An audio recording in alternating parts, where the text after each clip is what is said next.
दूसरों को जानना अच्छी बात है, पर खुद को जानना बुद्धिमानी है। प्रकृति ने प्रत्येक जीवित वस्तु को वह शक्ति प्रदान की है जो उसके अस्तित्व के लिए आवश्यक है। यह शक्ति असंभव को संभव में, उदासी को खुशी में, युद्ध को शांति में और नफरत को प्यार में बदल सकती है। क्या आपको पता है कि आपके पास जो यह शक्ति है वह इस प्रकृति की देन है? एक इंसान के रूप में आपको अपने भीतर प्रचुर दया, आनंद, प्रेम, सच्चाई और शांति की सच्ची शक्ति प्रदान की जाती है। यही चीजें हैं जो आपको अपनी दुनिया को बदलने में मदद कर सकती हैं। तमाम उथल-पुथल के बावजूद आपके अंदर खुशियों का प्रचुर स्रोत है, जिसे जब भी और जहां भी जरूरत हो आगे लाया जा सकता है। दुख की घड़ी में भी यह आपको खुशी दे सकती है। आपको केवल इन शक्तियों का अभ्यास करने की जरूरत है। आप जो भी अभ्यास करते हैं, उसमें आप माहिर हो जाते हैं। यदि आप कुछ ही समय में अपने आप को क्रोधित होते हुए पाते हैं, तो इसका अर्थ है कि आपने अपने जीवन में सबसे अधिक क्रोध का अभ्यास किया है। अपने जीवन में शांति का अभ्यास करें और आप इसमें अच्छे हो सकते हैं। आपके जीवन में हर चीज की शुरुआत आपके बीज बोने से होती है। प्रेम, दया, शांति, समझ, संशय और भ्रम जैसे बीज आपको दिए गए हैं। आप इस जीवन की मिट्टी में जो बीज बोते हैं, उसके आधार पर वे पेड़ होंगे जो आप अपने जीवन के बगीचे में देखते हैं। वे सभी छोटे बीजों के रूप में शुरू होते हैं, लेकिन जैसे जैसे वे अंकुरित होते हैं और बढ़ते हैं, वे अपनी विशेष विशेषताओं को प्रकट करते हैं। कुछ आपको पसंद आएंगे और कुछ आपको पसंद नहीं आएंगे। यह आप पर निर्भर करता है कि आप अपने जीवन में कैसा बीज बोते हैं और कैसे उसका पोषण करते हैं। यह न केवल बीज बोने का सवाल है, बल्कि उन्हें पोषित करने, पानी देने और उनकी रक्षा करने का भी है। जीवन एक अवसर है। हमारे भीतर आने वाली सांस ही अवसर की परिभाषा है। कभी कभी हमें अपना ध्यान स्पष्ट रखने के लिए यह बात याद दिलाने की आवश्यकता होती है, क्योंकि हम पैसे, अनुयायियों, डिग्री और उपाधियों से प्रभावित होते हैं।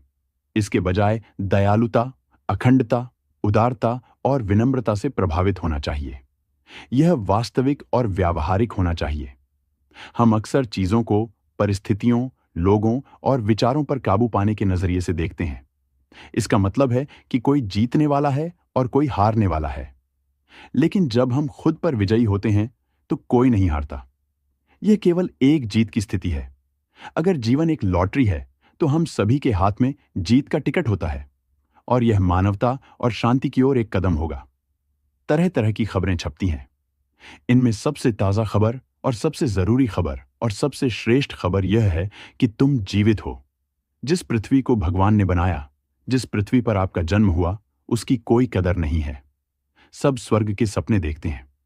बात हम भी स्वर्ग की करते हैं। फर्क इतना है कि दुनिया के धार्मिक लोग आपको स्वर्ग पहुंचाना चाहते हैं मरने के बाद।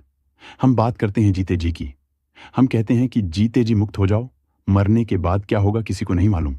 भगवान श्री कृष्ण का भगवान होना ही उनकी शक्ति का स्रोत है। वे विष्णु के 10 अवतारों में से एक 8वें अवतार थे, जबकि 24 अवतारों में उनका नंबर 22वां था। उन्हें अपने अगले पिछले सभी जन्मों की याद थी। सभी अवतारों में उन्हें पूर्णावतार माना जाता है। उन्होंने सनातन हिंदू धर्म को पुनः स्थापित किया था। महाभारत के युद्ध में, कुरुक्षेत्र में उन्होंने जो गीता का ज्ञान दिया था, वह ज्ञान संसार का शुद्ध और व्यवस्थित दर्शन और धर्म है। उस ज्ञान को वेदों और उपनिषदों का सार कहा जाता है। भगवान श्री कृष्ण 64 कलाओं में दक्ष थे। एक ओर वे सर्वश्रेष्ठ धनुर्धर थे, तो दूसरी ओर वे द्वंद्व युद्ध में भी माहिर थे। इसके अलावा उनके पास कई अस्त्र और शस्त्र थे। उनके धनुष का नाम सारंग था। उनके खड्ग का नाम नंदक, गदा का नाम कौमोदकी और शंख का नाम पांचजन्य था, जो गुलाबी रंग का था। श्री कृष्ण के पास जो रथ था, उसका नाम जैत्र, दूसरे का नाम गरुड़ध्वज था। उनके सारथी का नाम दारुक था और उनके अश्वों का नाम शैव्य, सुग्रीव, मेघपुष्प और बलाहक था। श्री कृष्ण के पास कई प्रकार के दिव्यास्त्र थे। भगवान परशुराम ने उनको सुदर्शन चक्र प्रदान किया था, तो दूसरी ओर वे पाशुपतास्त्र चलाना भी जानते थे। पाशुपतास्त्र शिव के बाद श्री कृष्ण और अर्जुन के पास ही था। इसके अलावा उनके पास प्रस्वपास्त्र भी था, जो शिव, वसुगण, भीष्म के पास ही था। इसके अलावा उनके पास खुद की नारायणी सेना और नारायण अस्त्र भी था। क्या कृष्ण की भक्ति में शक्ति है? यह श्री कृष्ण की भक्ति का ही फल था कि उनके गरीब मित्र सुदामा की दयनीय स्थिति को देखकर श्री कृष्ण ने उन्हें बिना बताए गए उन्हें धनवान बना दिया। और यह श्री कृष्ण के भक्ति का ही परिणाम था कि मीरा ने अंततः उन्हें प्राप्त कर लिया। यह विदुर जी के श्री कृष्ण भक्ति का ही परिणाम था कि श्री कृष्ण ने महाभारत युद्ध के आरंभ होने के पूर्व उनके घर जाकर रुखा सुखा भोजन किया था, जबकि उनके लिए 56 प्रकार के भोग कौरवों ने अपने घर पर बनाए हुए थे। परंतु फिर भी श्री कृष्ण अपने भक्तों के घर पर ही गए, और यह भी श्री कृष्ण के भक्ति का ही फल है था कि द्रौपदी ने उन्हें केवल एक चावल का दाना और साग खिलाकर अपने भक्ति को प्रकट किया और उन्हें संतुष्ट भी किया। और श्री कृष्ण ने अपने प्रिय भक्त द्रौपदी को दुर्वासा आर्ष से श्राप मिलने से बचा लिया।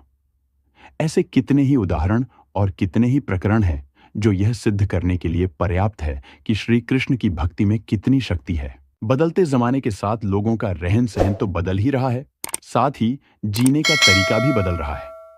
आज कई लोग ऐसे हैं जो या तो किसी मजबूरी में जैसे नौकरी इत्यादि के कारण अकेले रह रहे हैं, तो कुछ लोग ऐसे भी हैं जो बिना किसी मजबूरी के अपनी मर्जी से अकेले रहना पसंद कर रहे हैं। अकेले रहना वाकई आसान काम नहीं है। जो लोग अपनी मर्जी से अकेले रहते हैं उनमें कुछ बुनियादी गुण होते हैं। आइए जानते हैं इनके गुणों के बारे में। 1. अकेले रहने वाले लोग अपने आप में ही संपूर्ण महसूस करते हैं। ये लोग खुद को ही अपना सबसे अच्छा दोस्त मानते हैं। 2. ऐसे लोग आत्मविश्वास से भरपूर और सकारात्मक सोच वाले होते हैं। 3. ये लोग इस बात की ज्यादा परवाह नहीं करते कि दूसरे क्या सोचेंगे। ये अपने मन का काम करते हैं और जिंदगी को भरपूर जीते हैं। 4. छोटी बड़ी गलतियों से खुद ही सीखते हैं और भावनात्मक रूप से मजबूत होते हैं। 5. अपने लिए नियम ये खुद बनाते हैं और उसका कड़िडयठाई से पालन करते हैं। 6.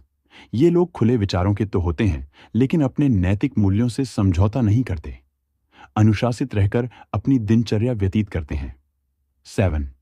इमोशंस से लेकर आर्थिक मामलों तक में ये आत्मनिर्भर होते हैं। 8. ये अपने जीवन में स्पष्ट और ईमानदार होते हैं। उतना ही काम हाथों में लेते हैं जितना कि वे कर पाएं। जितनी जिम्मेदारी लेते हैं फिर उसे बड़ी खूबी से निभाते भी हैं। 9. ये लोग मात्र दूसरों को खुश करने के लिए हर काम के लिए हामी नहीं भरते। अपनी क्षमता अनुसार काम करते हैं और खुश रहते हैं। तो दोस्तों, आपको यह वीडियो कैसी लगी मुझे कमेंट सेक्शन में बता देना। और हमारे चैनल को सब्सक्राइब करना मत भूलना। तो मिलते हैं अगले वीडियो में। तब तक के लिए धन्यवाद।